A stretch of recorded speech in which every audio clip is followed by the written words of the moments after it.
everyone, welcome to show number 28. Two episodes away from 30, the 30th anniversary show. Very excited about that. Things continue to just unravel in the weirdness category. I was watching the news the other night. I kid you not, true story. And that news alert thing, the sound. I don't know if it was CNN or Fox. They're the same to me, but I know. Well, it wasn't during Chris Cuomo's show because I like Chris Cuomo. I watch Chris Cuomo a lot. He seems like a nice guy, and I hope he gets better. I really do. I can relate. You're quarantined in the basement, but I gotta tell you, I think that guy's played the "My Brother's the Governor" card like one too many times. But anyway, this alert came on the music, the whole thing, and it was a big banner, and it said, "Kids are getting restless." I kid you not, and that. Of course, that drew me in. I was, wrapped with attention from there. Some crack research team on the ball for whatever channel that was. And then here locally, I thought this was actually great. It was like kind of a semblance of normalcy.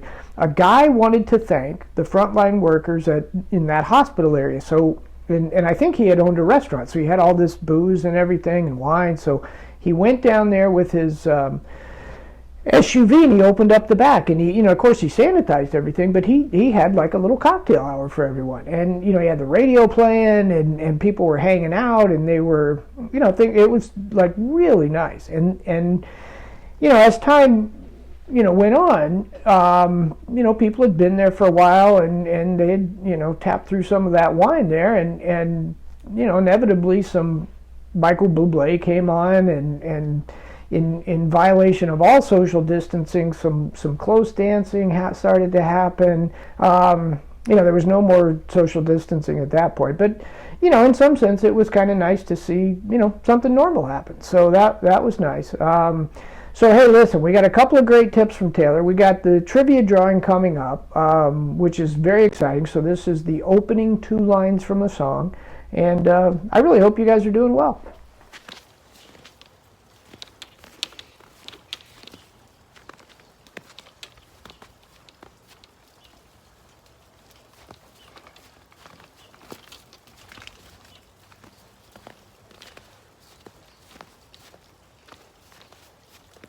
Oh, hey, Pinebrook. I can't wait to be back. It's snowing here. It's it's a little crazy, but we're looking forward. Keith, Mark, and I are all looking forward to seeing you very soon after all this. And you did just see me kick a golf ball out of the bushes. There's a club that Mark and Keith haven't taught you yet, and I just wanted to let you know. It's called the 15th Club, and it's a foot wedge. So whenever I play a match against Keith and Mark, I really make sure that they aren't looking. And if I get into a trouble spot, which doesn't happen often, but when it does, I make sure that I use my 15th club, and I just kick it out and then go about my business. But yeah, so that's my little secret for today.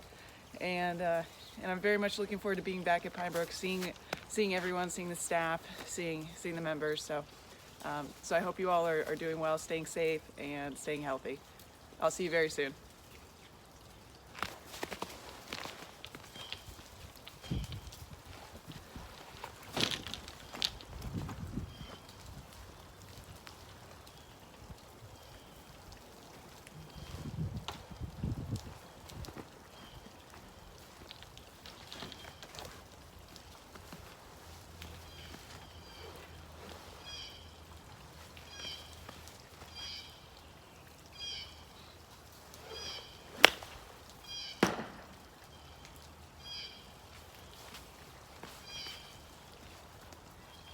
Oh, hey Pinebrook, I almost didn't see you there. So I want to talk to you today just about weather conditions. How does that affect the ball? How does that affect our swing? So what happens when we have colder weather, the ball's a little bit colder and the ball will not travel as far. I think sometimes we get caught up in I've got my 9-iron here, and I like to think that I hit that club between 130 and 135. But that's for a perfect day. Kind of like Kind of like driving conditions. If it says speed of 25, well, that's for a perfect day and not for when it's raining. You know, if it's raining, you should probably go a little bit less. But let's bring that into golf. So if I'm playing in conditions like these, I know that my body's cold, I'm not as loose or as warm, and the golf ball's pretty cold. So we just have to account for that. So you might as well just take a few yards off that and play a better game rather than getting frustrated that you're not hitting your 130 club 130 all the time. So when you're in weather conditions, just take that into account. I'll see you on the course soon. So welcome to the trivia drawing. Here we go. So this is the song lyrics. I gave you the first 2 lines from some classic great songs. A lot of people got tripped up on one of the songs. Apparently, if you Bing or Google Mama and song lyrics, automatically 3 Dog Night and Mama Told Me Not to Come comes up, which is a great tune, but it was entirely incorrect.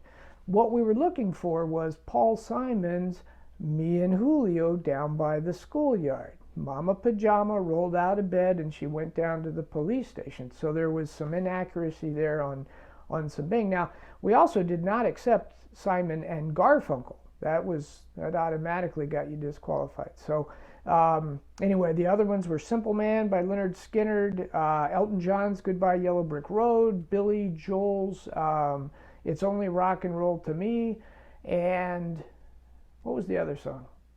I can't remember the other song, but if you need to know it, let me know.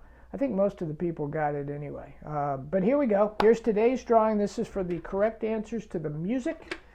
And we are going to mix them up, pull one out. Oh, another. I think this is 3 first-time winners in a row. Congratulations to Mr. Steve W. Steve W. has won himself a sleeve of balls. Thanks for playing. Stay tuned for today's trivia, and I hope you're all doing healthy and well. All right, I really like today's trivia. So the golf world lost a great last week. Doug Sanders. Wonderful golf swing. It is said he could swing in a phone booth, but really a flamboyant character. So I'm going to give you 4 people. Here's Lydia Ko. Tell me what they have in common. So we got Doug Sanders, Lydia Ko, the great Joanne Carter, who terrific player. Nice golf swing here. Even I think she was shooting her age. And then lastly, Phil Mickelson. So what is the common theme that I'm looking for that these 4 players have in common? This one I think is going to be tough, so good luck.